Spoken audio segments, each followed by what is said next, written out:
নমস্কাৰ বন্ধুসকল, আপোনালোক সকলোকে স্বাগতম জনাইছোঁ।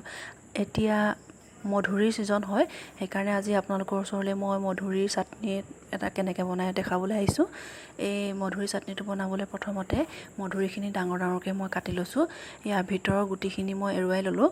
এতিয়া এইখিনি মিক্সাৰ জাৰ এটাত মই ভৰাই লৈছোঁ।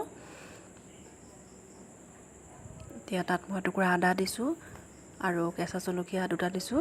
জ্বলা আপোনালোকে যিমান জোখত বিচাৰে সিমান দিব পাৰে।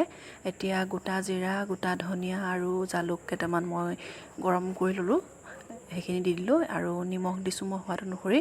দি এইখিনি মই অলপ মিক্সাৰ গ্ৰাইণ্ডাৰত মাৰি ল'লোঁ। এতিয়া মই তাত 2 চামুচ দৈ দি পিনে ভালদৰে মিহিকৈ মাৰি ল'লোঁ। এইখিনি এটা বাতিত এতিয়া এইখিনি উলিয়াই তাত অলপ নেমু চেপি দিছোঁ। এতিয়া এখন চামুচেৰে এইখিনি ভালদৰে মিলাই দিলোঁ। এয়া চাটনিটো আমাৰ হৈ গ'ল। এই চাটনিটো আপোনালোকে ৰুটি, পৰঠা বা পুৰিৰ লগত বা চিংৰাৰ লগত এনেকৈ যিকোনো বস্তুৰ লগত আপোনালোকে খাব পাৰিব।